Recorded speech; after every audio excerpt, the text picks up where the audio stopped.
Hello, everybody. Welcome back to another episode of Classics with Courtney. Well, we're ending off Biblical Month, and we're going to end with an interesting film, Solomon and Sheba, released in 1959. Directed by King Vidor, starring Yul Brynner and Jean Lollobrigida. When Solomon is made king of Israel after the death of his father David, Solomon does his best to rule until Queen of Sheba comes and tries to bring him down for her own benefit as well as the Pharaoh's benefit.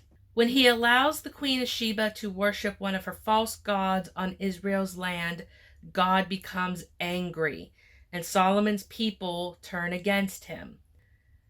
He then must prove his loyalty to God and his people.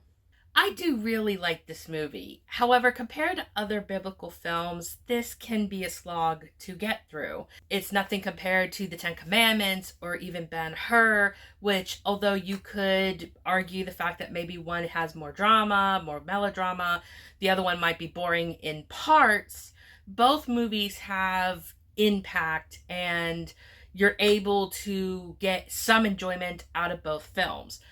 Solomon and Sheba, I think, ranks a little lower than that. It's not a terrible movie by means, but it's not an epic that you would expect, especially when it comes to biblical films. What the movie does have going for it is the casting. You have Yul Brynner as Solomon, who replaced Tyrone Power after his death of a heart attack, and George Sanders as his brother Adonijah, who turns against Solomon when he isn't crowned king of Israel.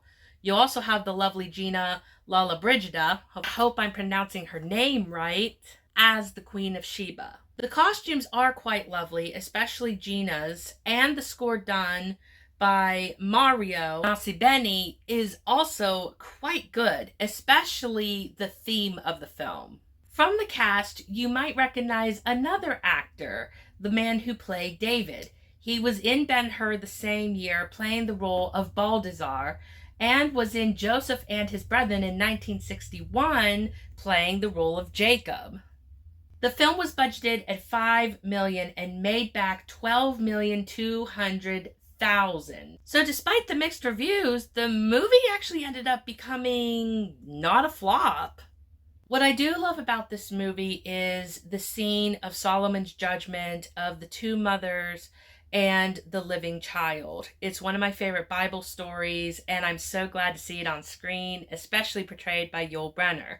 I also love when God sends an idea to Solomon about the shields, and they're able to conquer their enemy without lifting a sword. Another great moment in the film.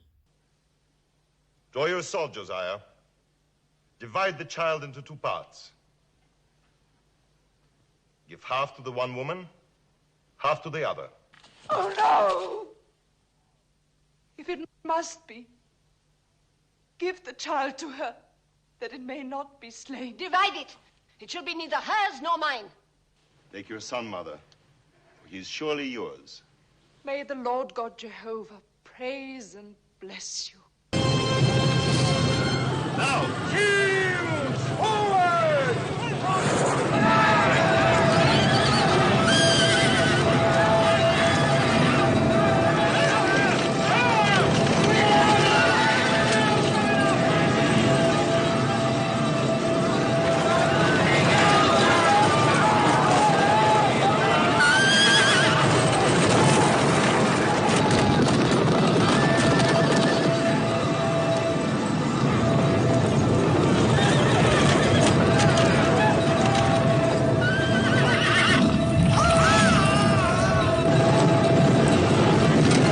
Despite the film's positives, the film did get mixed reviews and is not regarded as one of the best films ever made. It's even ranked at 38 on the 50 worst films of all time and how they got there by Henry Medved and Randy Dreyfuss. In this book, they bring up the mixed reviews and a few other moments, including the fact that the armies in the film are Spanish and Gina is Italian. So I'm guessing that at this time that they looked at diversity as odd. For me, I didn't care about that. I thought the casting alone was just great. Like I said, despite the mixed reviews, Solomon and Sheba is not really a bad movie. In fact, I don't even think it needs to be ranked as one of the worst films. It's not bad, it's just kind of dull. If you like Yul Brynner or Gina Labrigito or George Sanders, you might like this. If you're into biblical stories and you want to watch them just because you want to watch as many biblical movies to compare to the Bible, again, not a bad idea. If you, however, are looking for just an entertaining movie, you might want to skip this one. It's not one that's going to please many, but for me, it's one I could put in the background and watch some of the moments in it and be happy about it. So that wraps up my review of Solomon and Sheba, and that also wraps up Biblical Month. I hope you guys have enjoyed this little theme that I did for this month. And from here, for a while, we are done with themes. I'm officially doing a what I'm in a mood for / requests. It's all going to be a free fall from here until I come up with another theme if I really want to go that route. But for now, I think I'm just going to do the free-for-all for a while. So anyway, keep those requests coming in. Let me know in the comments below what you thought of Solomon and Sheba. Let me know if you have any requests. Remember, silent era to the 1960s is the films I tackle on this channel. Also, if you would like to support this channel, you may support me on my Ko-Fi, which is linked down in the description below with the same title, Classics with Courtney. So, thank you so much for watching, and I will see you guys in my next video. Bye!